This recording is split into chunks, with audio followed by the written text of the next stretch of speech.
거래를 회계 처리함에 있어서 사용되지 않는 계정 과목은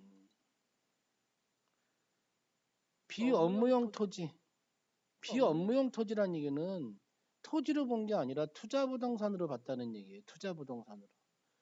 600만 원짜리를 700만 원에 처분을 하고 600만 원짜리가 나갔어요. 처분이니까. 처분은 나간 거잖아. 자산의 감소로 대변에 투자부동산 600만 원 이렇게 되는 거죠. 700만 원에 처분했으니까 100만 원의 이익이 생겼죠? 그러니까 투자자산 처분 이익이라고 하는 거예요. 50%는 세무가 발행한 당좌수표, 타인이 발행한 당좌수표라는 얘기죠. 타인 발행 당좌수표, 동전 발행 당좌수표, 현금으로 보는 거예요. 그럼 어떨 때 당좌이금으로 보느냐? 당전 발행 당좌수표일 때. 당사 발행 당좌수표일 때는 그땐 당좌이금이고, 당점이 발행한 당좌수표 빼고는 다 현금이다 그랬죠. 그래서 현금으로 보고 나머지는 어음을 받았지만 상거래가 아닌 거래에서 어음을 받으면 미수금이라고 하죠. 그래서 미수금이 되는 거예요. 미수금. 고로 이 거래를 붕괴하면 받을 어음은 생기지 않는다. 그 얘기예요. 서초는 10월 25일 당기 시세 차익을 목적으로 100주를 2만 원에 취득을 하고 수수료 20만 원을 포함하여 얘를 붕괴하게 되면은 차변에 단기매매증권, 차변에 수수료 비용 이렇게 되겠죠.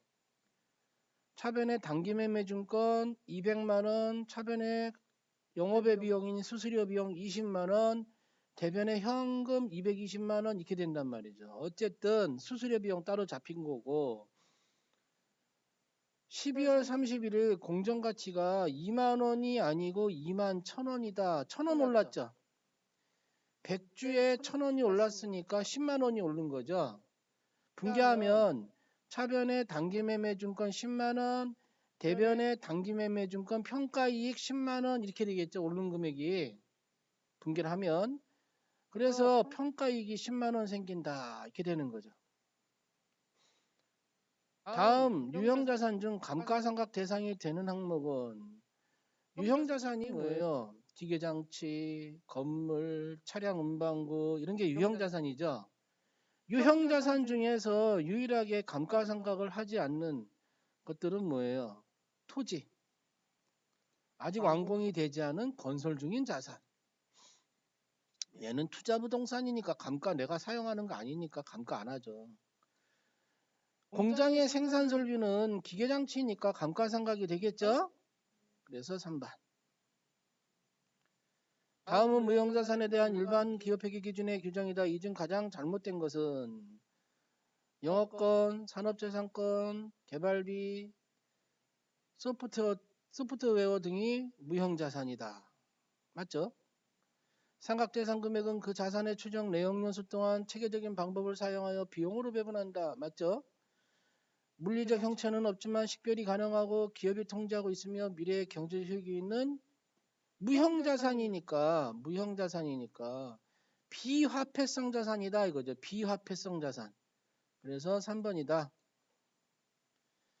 제조업을 운영하는 A회사가 기말에 외상매출금에 대한 대손충당금을 설정할 경우 다음에 손익계산서에 어떤 항목이 변동되는가? 자, 이 얘기예요.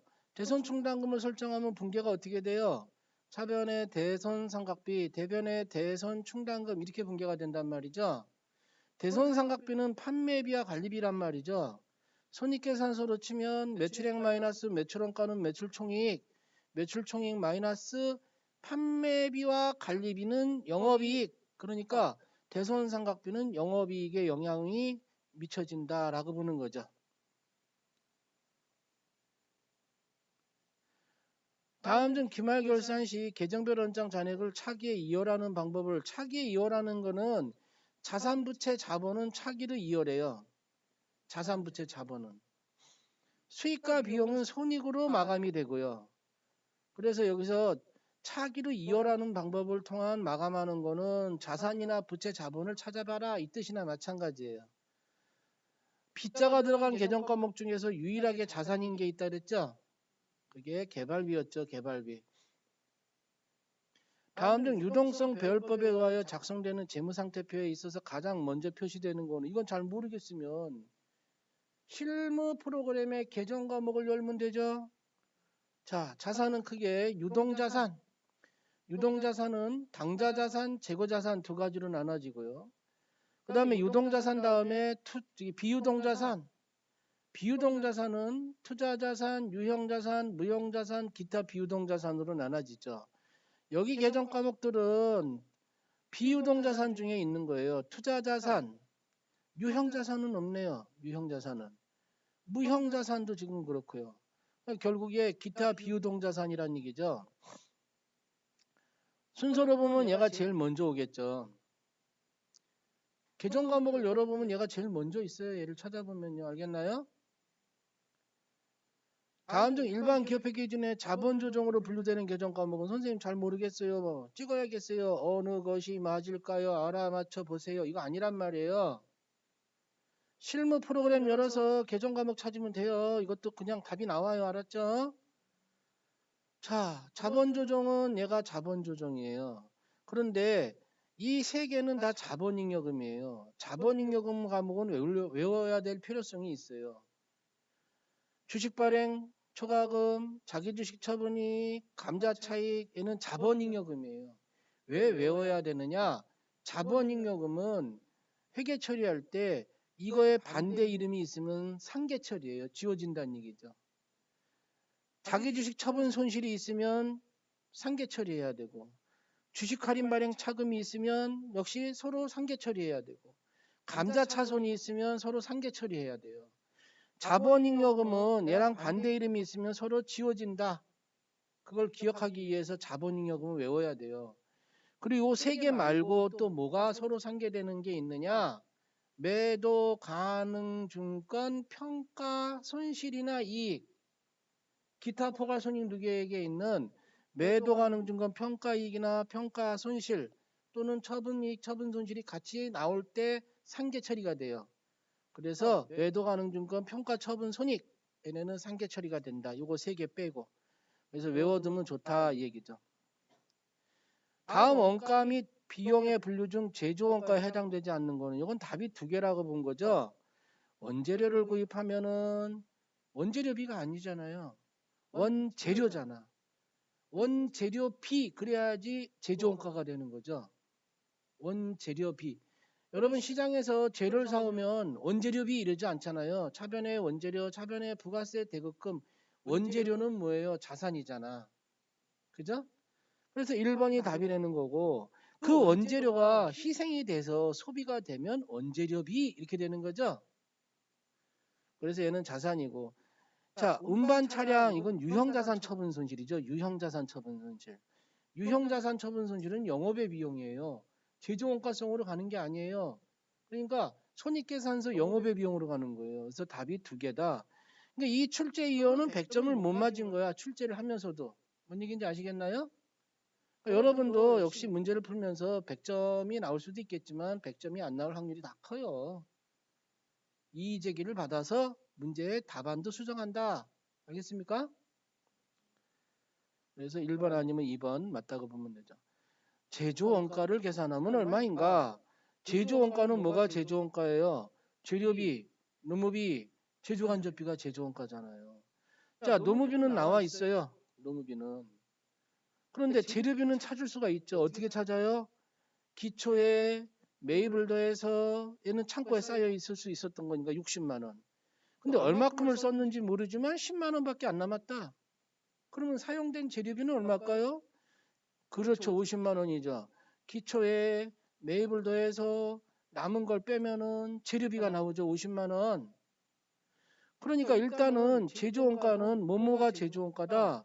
재료비, 노무비, 제조간접비가 제조원가인데 재료비는 요 계산에 의해서 50만 원을 찾았어요. 예? 그리고 노무비는 350만 원이래요. 그죠? 그럼 현재 400만 원이에요. 400만 원이죠? 자, 제조간접비는 봐봐. 400만 원에 금방 우리가 찾은 350만 원과 아직 50만 원과 노무비 350만 원 더한 400만 원에 20% 248 80만 원이 그러면 제조간접비가 되겠죠. 그러니까 80만 원이 제조간접비가 되니까 결국에는 480만 원이 제조원가가 되는 거다. 이렇게 되는 거죠. 다음 내용의 개별원가 계산 절차를 순서대로 바르게 나열한 것은 자, 원가 대상이 되는 개별 작업을 파악하고 개별 작업에 대한 직접 원가, 즉 개별 원가는 주문 생산 원가이기 때문에 직접 재료비, 직접 노업이 직접 원가를 먼저 계산을 하게 되겠죠. 그리고 전체적인 제조간접 원가를 제조간접비를 파악을 하겠죠. 제조간접비를. 그래서 원가 배분에 따라 제조간접 배부율을 계산을 하고 제조간접 원가를 배부한다. 그래서 제조간접 원가를 배부하고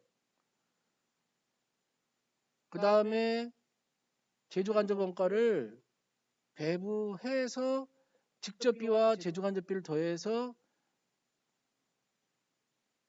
개별 작업과 관련한 발생한 제조간접 원가를 파악한다. 바르게 나열한 것은 원가 계산이 되는 개별 작업을 파악하고 개별 작업에 대한 직접 원가를 계산하고 직접 재료비, 직접 노업이 원가 배부 기준에 따라 제조간접 원가를 배부율을 계산하고 예정 원가를 정상 원가를 한다는 얘기죠. 그래서 정상 원가에 대한 제조간접 원가를 배부를 하고 그 다음에 제조간접 원가를 원가 대상 배부하기 위해서 배부 기준을 선정을 하고 그 배부 기준에 의해서 원가 파악을 한다. 이렇게 계산하고 그 다음에 이제 원가 파악이 끝나면 제품별로 제품 제조 원가가 나오겠죠. 그래서 요거는 개별 원가에 대한 순서인데 여러분이 이해를 못하겠으면 일단 외우고 있어야겠죠. 총합 원가 계산의 원가 흐름에 대한 가정에 따라 완성 환산량 차이가 있다. 이에 관한 설명 중 옳지 않은 것은 평균법은 기초 제공 원가와 단기 투입 원가를 구분하지 않는다 그랬어요. 평균을 내서. 선의선주법은 기초 제공품 전문 연도에 투입한 제공품 먼저 완성하고 그렇죠. 기초 제공품이 없으면 평균법과 선의선주법에 의의가 없다 그랬죠. 재료비의 경우 공정초에 투입된다고 가정할 경우 공정 전반에 걸쳐 균등하게 발생한다고 가정할 경우 차이가 없는 게 아니라 차이가 발생하겠죠. 그래서 4번이 틀린 거죠. 다음 중 현행 부가가치세법의 특징에 대한 설명으로 가장 잘못된 것은 일반 소비세죠, 국세죠, 10%와 0%의 세율을 적용하고 있죠. 역진성 문제를 완화하기 위하여 면세율 제도를 두고 있는 거예요. 면세제도. 가세사업자인 서초는 당사 제품인 기계장치를 공급하는 계약을 아래와 같이 체결하였다. 이 거래에 관련하여 이기 예정 신고 기간의 과세 표준에 포함돼. 이기 예정이 언젠가 봐봐요. 1기 예정 1월부터 3월, 1기 확정 4월부터 6월, 2기 예정은 7월부터 9월이에요. 7월부터 9월. 7월부터 9월 기간에 과세 표준에 포함할 공급가액은 얼마인가? 총 판매 대금이 650만 원이고 부가세는 65만 원이지만 과세 표준은 공급가액을 물어보고 있는 거예요. 과세 표준을 공급가액을 물어보고 있는 거예요. 3월 15일 날 계약금 200만 원, 5월 15일 날 중도금, 7월 15일 날 중도금, 9월 30일 날 잔금. 자, 얘는 중간 지급 조건부기 때문에 해당 기간의 금액만 따지면 돼요. 7월 15일 날 150만 원, 7월 15일 날 150만 원, 9월 30일 날 150만 원, 요 두 개만 따지면 된다 이거죠. 그래서 더하게 되면은 300만 원이 7월부터 9월에 공급가액이 된다 이 얘기입니다. 다음 중 부가가치세법상 세금계산서 필요적 기재사항 이건 외워야 되죠. 공급연월일이 아니고 뭐라 그랬어요? 작성연월일에 작성연월일. 나머지는 외워야 됩니다.